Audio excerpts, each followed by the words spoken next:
ये हो जाएंगे टोटल 80। और अ, अब क्या होगा, when the product will be consumed from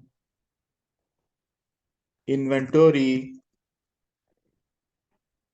via sales invoice, most of the time in our case via sales invoice, then the first purchasing quantity will be considered। कि पहले जब तक वो 30, ये वाले 50 आइटम, जब तक 50 आइटम खत्म नहीं होंगे, आई मीन 50 प्रोडक्ट खत्म नहीं होंगे, उसका रेट वो यही लगाएगा, परचेज प्राइस। और जब ये 50 खत्म हो जाएंगे तो फिर जो अगला रेट लगेगा वो लगेगा 42 रुपए के लाइक हिसाब से। तो यू गॉट दिस पॉइंट। हाँ जी सर। हम्म, इसमें कोई ठीक है। I mean make sense. हाँ जी ठीक है। ठीक है। तो इस तरह से लाइक जब आपकी जब जब आपकी ये प्रोडक्ट आपकी इन्वेंट्री में आ रहे होते हैं तो वो लाइक हम उसको एंटर करते हैं। उसका जो फर्स्ट डॉक्यूमेंट होता है वो होता है परचेज रिक्विजिशन। एक मिनट, मैं एक काम करता हूँ।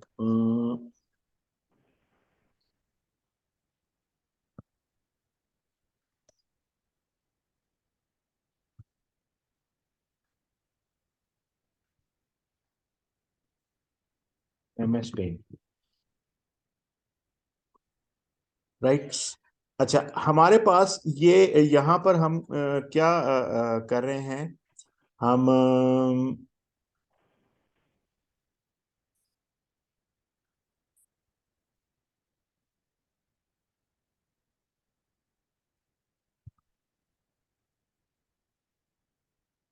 Inventory inventory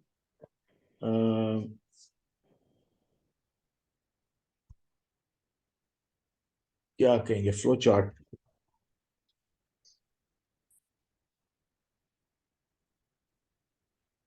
right. अब ये है क्या, सबसे पहला इसको हम डॉक्यूमेंट बोल देते हैं।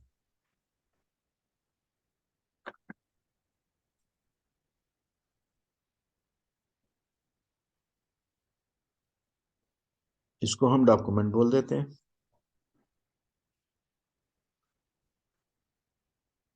और ये है हमारे पास डॉक्यूमेंट, इसको हम कहते हैं परचेज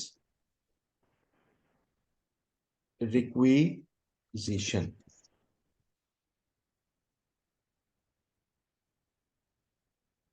राइट। अब परचेज रिक्विजिशन होती क्या है,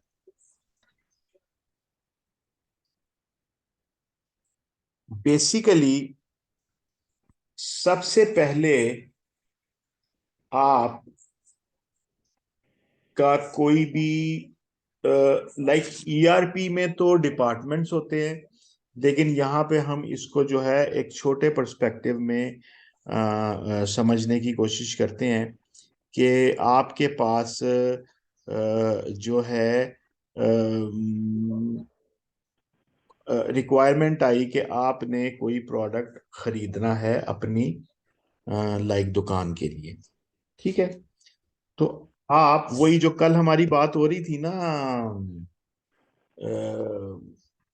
मेडिकल स्टोर वाली बात याद है तुम्हें। वो हाँ हमारी जी, हाँ बात जी हो रही सर। थी। हाँ, तो वो परचेज रिक्विजिशन होती है, लाइक वो जो रजिस्टर होता है ना, जिसके ऊपर वो लिख रहे होते हैं कि यार ये वाली दवाई खत्म हो गई है, तो वो लिख लेते हैं, वो परचेज रिक्विजिशन होती है। The document in which the business, हम इधर बिजनेस कह देते हैं broader perspective, demands some products for doing business, right. ठीक है। तो अब इसकी लाइक इसके अगेंस्ट, इस डॉक्यूमेंट के अगेंस्ट हमें मिलता क्या है? इस डॉक्यूमेंट के अगेंस्ट हमें मिलता है लाइक,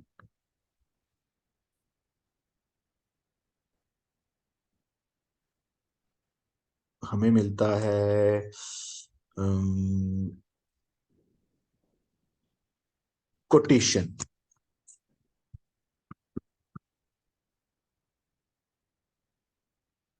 कोटेशन का नाम सुना है कभी? क्वेश्चन सर, एक तो दूसरा क्या कहते हैं उसको, हम देते हैं वो कि इंग्लिश वर्ड में जो यूज होती है, मिसालें वगैरह, नहीं नहीं एग्जांपल नहीं जो नहीं होती नहीं है। नहीं नहीं नहीं, वो कोट्स होती हैं, ठीक है, वो कोट्स कोर्स होती कोर्स। हैं, ना ना ना, वो नहीं। वो कोट्स होती हैं, फेवरेट हाँ जी, कोटेशन, फेवरेट कोट्स, वो हाँ और जी, कोट्स हाँ जी। होती हैं। ये कोटेशन कुछ और होती है।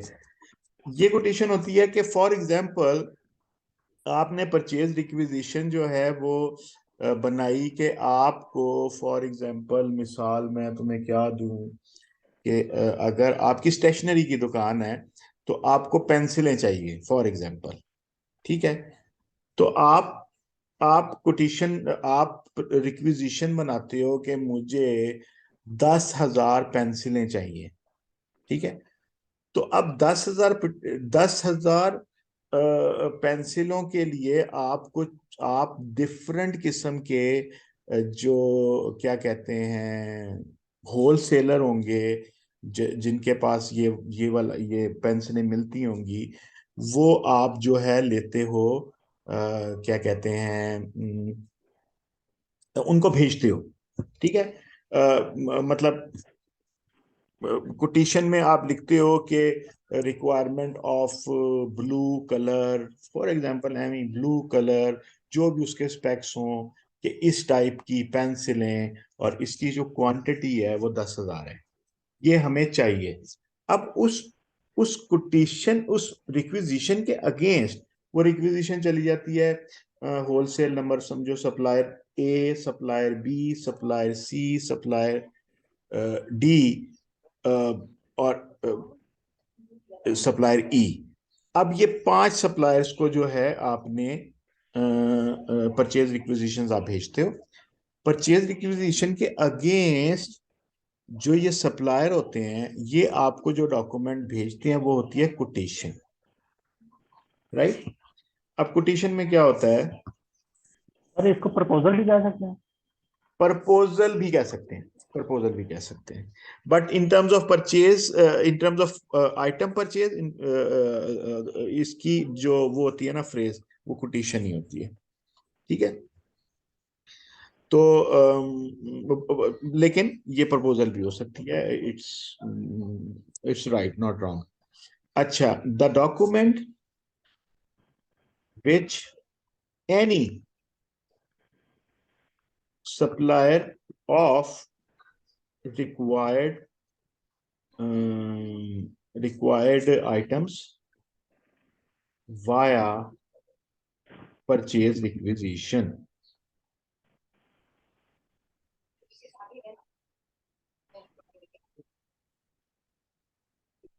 अब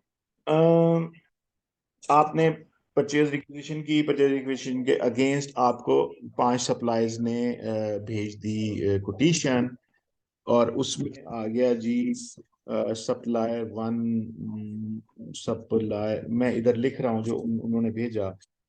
सप्लायर वन ने कहा कि हम जो है फॉर एग्जाम्पल 2 रुपए की, 2 रुपीज पर यूनिट, यूनिट करेंगे, पर यूनिट इसका आपको रेट देते हैं। सप्लाई ए कर लेते हैं, सप्लाई ए 2 रुपीज पर यूनिट, राइट। और टर्म्स हैं जी हमारी, फॉर एग्जांपल एमी होती हैं ये, पेमेंट, पेमेंट इन 45 डेज।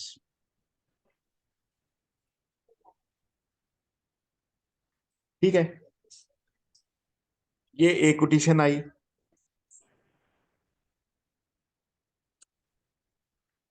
इसके अगेंस्ट, हाँ, परचेज रिक्विजिशन के अगेंस्ट कोटेशन आई, सप्लायर ए से ये, सप्लायर बी से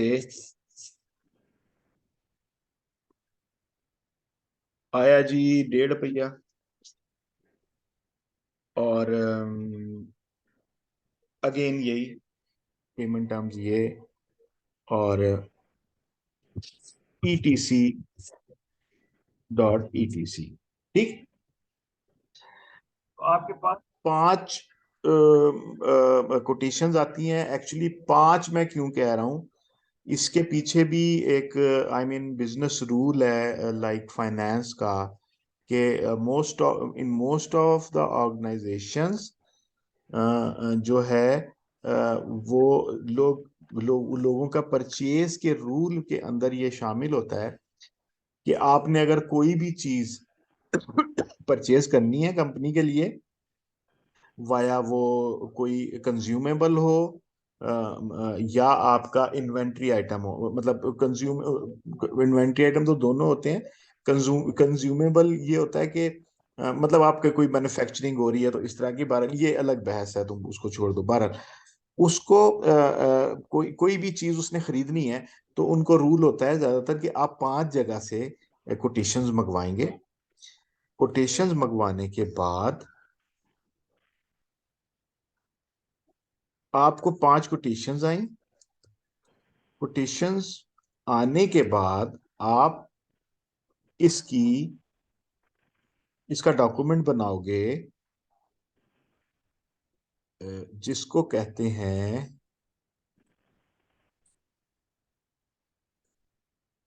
कंपैरेटिव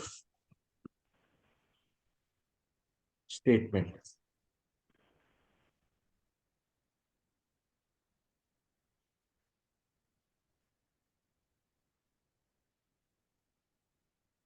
अच्छा, कंपैरेटिव स्टेटमेंट में क्या होता है कि कंपेयर होना शुरू हो जाता है कि ये 5 हमें, परचेज डिपार्टमेंट कहता है हमने रिक्विजिशन भेजी, रिक्विजिशन के अगेंस्ट हमें 5 ये डिफरेंट सप्लायर से कोटेशंस आई। कोटेशंस को लाइक इन फॉर्म ऑफ रो वो यहाँ लिख देते हैं कि कंपैरेटिव स्टेटमेंट में वो करते क्या हैं कि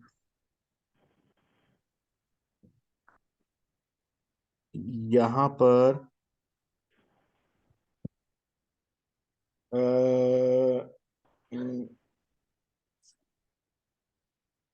लाइक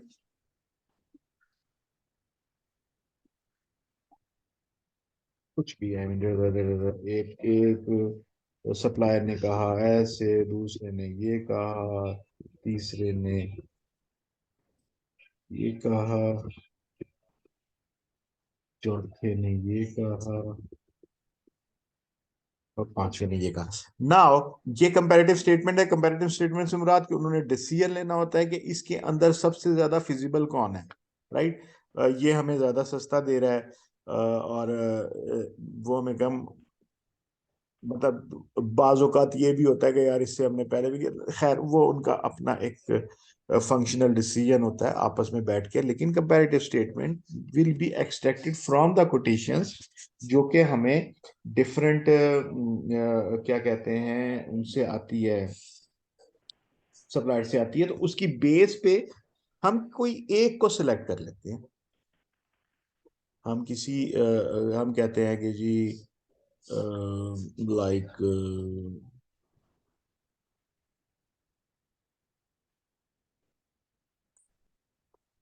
ये वाला सिलेक्ट कर लिया हमने, ठीक है जी, पहले वाला सिलेक्ट कर लिया। इस अब जिसको सिलेक्ट करते हैं उसके अगेंस्ट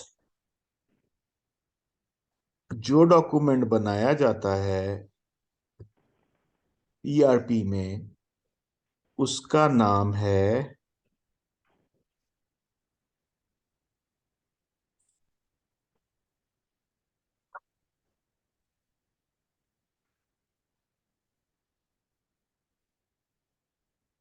परचेज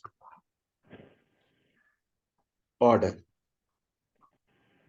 परचेज ऑर्डर जो है ये फाइनल, लाइक ये हमें चीज चाहिए, यहाँ पे पता किया, लिखा डिपार्टमेंट ने, उसने कहा कोटेशन मंगवाओ, बाहर से कोटेशंस मंगवाई गई, कोटेशन के against comparative statement internal company बनाई गई, उसमें से एक कोटेशन को जो है वो अप्रूव किया गया, और उस अप्रूव्ड वन को सेलेक्ट करके उसके अगेंस्ट, उस सप्लायर के अगेंस्ट परचेज ऑर्डर बना दिया गया।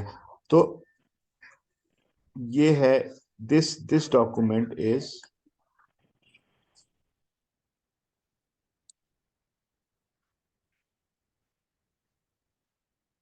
This is final acceptance of goods. This is final. This document is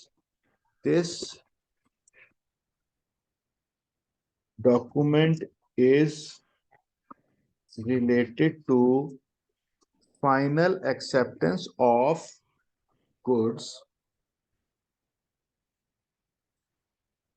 by amount and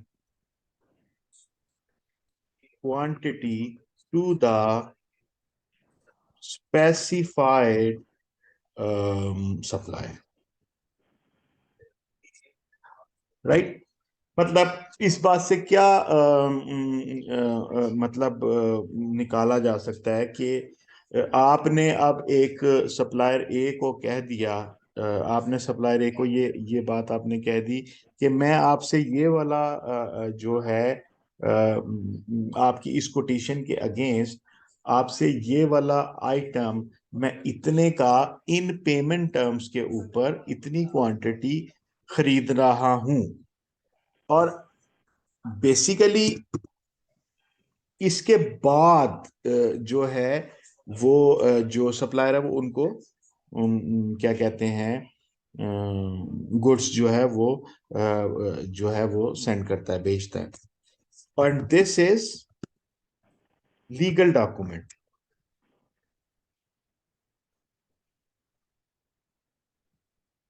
इस बात का क्या मतलब है? इस बात का मतलब ये है कि कल को अगर आपने किसी से कोई परचेज ऑर्डर आपने भेजा सप्लायर ए को, और सप्लायर ए को आपने पेमेंट नहीं दी, तो वो एक एक एक मतलब वो बहुत बड़ा परचेज ऑर्डर था। और उस परचेज ऑर्डर में जो है, परचेज ऑर्डर की काफी सारी और भी किस्में होती है, पार्शियल रिव्यू वो छोड़ो, तो मैं जनरल बता रहा हूँ कि उसमें जो टर्म्स थी उसके ऊपर दोनों में डिस्प्यूट आ गया कोई भी। तो अगर केस कर दे सप्लायर, सॉरी क्या कहते हैं, दोनों में से कोई एक दूसरे पर केस कर दें, सप्लायर केस कर दे, या जो आप जो जो कंपनी है जो कि चीजें मंगवा रही है सप्लायर से वो केस कर दे, तो ये जो आपका वो है ना सप्लायर, ये इस परचेज ऑर्डर को कोर्ट ऑफ लॉ में एज ए एविडेंस पेश कर सकता है कि ये देखें जी, ये और उसको वो उसको अदालत मानेगी, ये कानून के अंदर है। राइट? तो मैं बता इसलिए रहा हूं कि ये जो परचेज ऑर्डर है और सेल इनवॉइस है, ये लीगल डॉक्यूमेंट होते हैं। राइट? इस तरह से एक और डॉक्यूमेंट भी होता है जो जर्नल, हमें मोटे मोटे डॉक्यूमेंट हमारी जिंदगी से गुजरते हैं, वो होता है आपकी पे स्लिप। आपकी जो पे स्लिप होती है ना, जो कंपनी आपको देती है एम्प्लॉयज को, वो भी लीगल डॉक्यूमेंट होता है। एनीवेज, तो मैं सिर्फ और सिर्फ तुम्हें इसका परचेज ऑर्डर का मैं तुम्हें वो बता रहा हूँ कि this is very important in the, ये फाइनल एक्सेप्टेंस होती है। अब इसके बाद, परचेज ऑर्डर के बाद जो डॉक्यूमेंट होता है वो है कि अब आपने चीज खरीद ली, खरीदने का कह दिया, और खरीदने का कहने के बाद आपने पेमेंट भी भेज दी, अगर अगर कैश पेमेंट है। तो इसके बाद सप्लायर की ये जिम्मेदारी है कि इन गुड्स को आप तक पहुंचाए। वो कोरियर करे, या वो गाड़ी पे लाके दे, या उसने आपको कहा कि आके आप ले जाएं, कोई भी तरीका, आई मीन डिलीवरी मेथड कुछ भी हो सकता है। तो उसको कहते हैं basically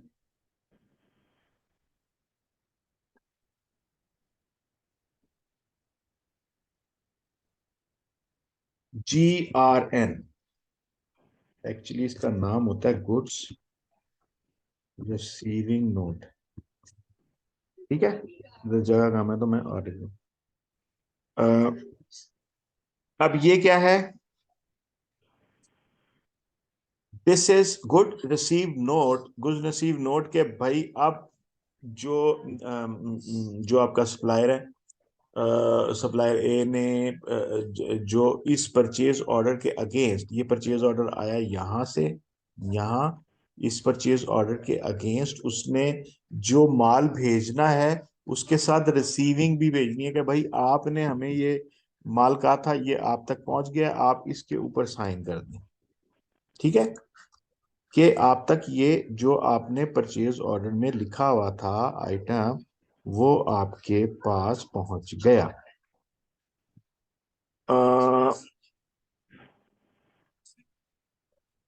this document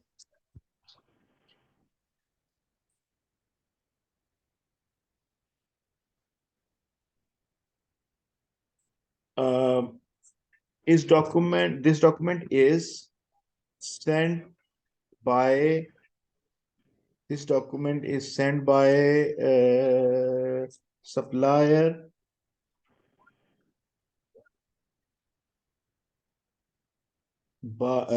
this document is sent by supplier for uh, confirmation of goods are delivered.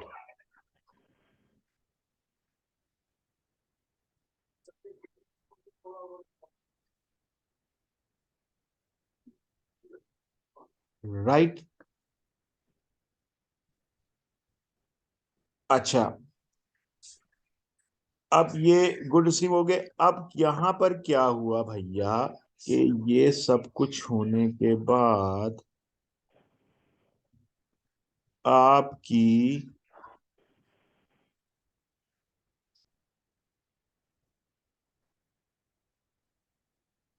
ये यहां से जब ये पूरा साइकिल कंप्लीट हो गया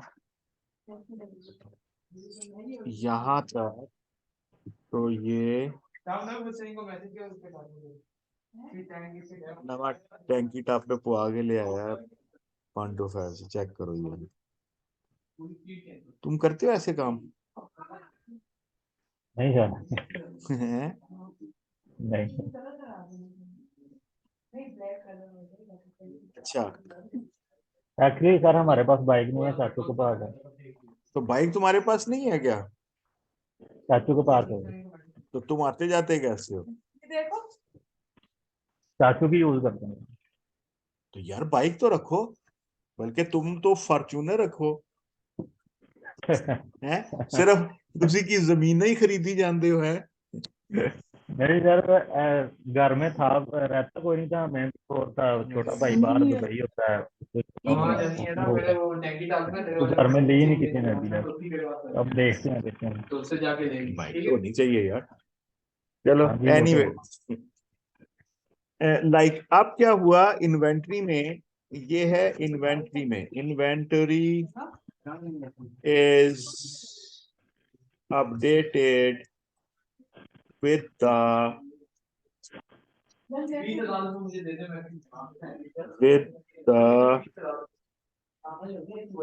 inventory is operated with the said product we purchased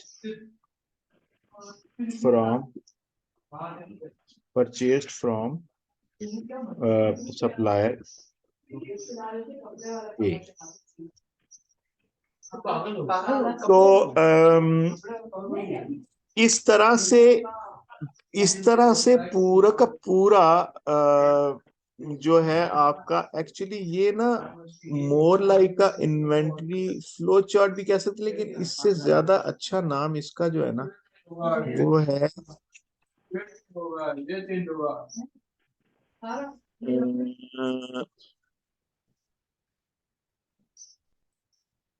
इसका नाम इससे के अलावा होना चाहिए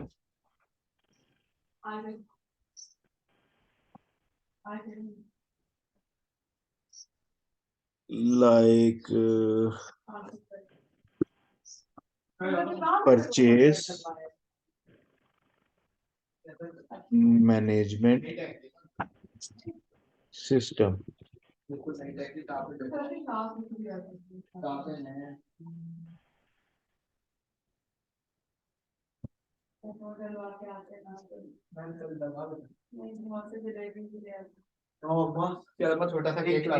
ये है, this is more like a purchase management system, right.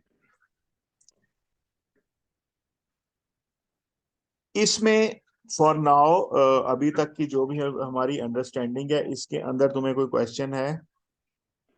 नहीं सर, क्वेश्चन नहीं है कोई मेरा। सर, ये सारी चीजें जो हैं, एक मिसाल के तौर पर मैं वैसे ही कह रहा हूँ, आप आगे जो बनाएंगे तो पता चलेगा, लेकिन फिलहाल के लिए वैसे ही पूछ रहा हूँ कि शॉप के ऊपर जो है वैसे ही एक बंदा प्रपोजल भेजता है। ये प्रपोजल जो है सर वैसे भी तो बेचा जा सकता है ना एक बंदे के पास से, फोन कॉल पे या इस तरह 4-5 बंदों से रब्ता करके हमें ये चीजें चाहिए। मैं समझा नहीं कि रात नहीं, बेसिकली नहीं, वो बात तुम्हारी ठीक है। देखो इट डिपेंड्स ऑन, देखो मोस्ट ऑफ द केसेस मैं तुम्हें एक कंप्लीट परचेज मैनेजमेंट सिस्टम का एक ओवरव्यू दे रहा हूं। हाँ ठीक अब हो गया, फिर ठीक है, अब इट डजंट मीन कि ये हर कोई ये सारा का सारा प्रोसेस इस्तेमाल करता हो, ठीक। हम्म। अब ऑर्गेनाइजेशन है ना, फॉर एग्जांपल मैं तुम्हें मिसाल देता हूँ, ये सर ये तो फिर बड़ी ऑर्गेनाइजेशन है, वो इस्तेमाल करती है ना। हाँ हाँ, देखो पीएनजी है जैसे, इस तरह की जो मल्टी नेशनल कंपनीज हैं, बैंक्स हो गए, ये मैं तुम्हें ये कह रहा हूँ कि हद हद से हद जो है ना वो ये वाले डॉक्यूमेंट होते हैं while purchasing any kind of items. लेकिन इन दैट लेवल ना इसकी जरूरत, ना इसकी जरूरत, ना इसकी जरूरत, इसकी बहरहाल जरूरत रहती है यहां से। ये सारा का सारा जो है ना, फॉर एग्जाम्पल हमारे केस में the market we are trying to explore, उसके लिए यही बहुत है, यही वाला हिस्सा बहुत है। ये वाली 3 डॉक्यूमेंट का उनको कोई भी वो नहीं रहता, नीड नहीं, राइट। ये दैट इज समथिंग कि complete overview of purchase management system with the perspective of ERP. तो basically this is a module ना, परचेज मॉड्यूल, हाँ जी, सेल्स हाँ मॉड्यूल, जी। HR is ERP module. तुम ये करना जरा थोड़ा सा, एक्चुअली ये आज का इसको यहाँ तक कंक्लूड कर लेते हैं, काफी वो था क्या कहते हैं ये इंफॉर्मेटिव, इसमें वो काफी देर से मैं बोल रहा हूँ। कल तुम एक और काम ये करना, एक तो ये इसको देख लेना, और इसके बारे में कोई सवाल हुए तो वो मुझसे तुम पूछ लेना। और दूसरा ये करना कि ईआरपी के बारे में जरा मजीद एक जर्नल ओवरव्यू नहीं, एक जरा थोड़ा सा डिटेलिंग यूट्यूब में देख के ना, तो मैं तुमसे कुछ क्वेश्चन करूंगा या तुमसे पूछूंगा कि अंडरस्टैंडिंग, ठीक है, ठीक अंडरस्टैंडिंग होगा। Of ERP complete in journal, ठीक। उसमें कोडिंग नहीं, ठीक इन जनरल कि ईआरपी होती क्या है, ये इसमें क्या कुछ होता है, इससे फायदा क्या होता है, ईआरपी ईआरपी शुरू कब हुई थी, क्या जरूरत पड़ी थी इसमें, कौन सी ऐसी चीज है, ठीक है, कौन से मॉड्यूल्स हैं, खासकर जैसे मैंने तुम्हें बताया कि परचेज एक मॉड्यूल होता है, सेल एक मॉड्यूल होता है, इन्वेंट्री एक मॉड्यूल होता है, ठीक है, तो तुमने बाकी के ठीक मॉड्यूल मुझे बताने हैं, मॉड्यूल के बारे में बताना है, तो जरा अच्छी खासी तैयारी करना तुम ईआरपी के बारे में, ठीक है, कल तक के चलें, लिए, ठीक हो गया। ठीक है, चलें। Okay okay. ठीक।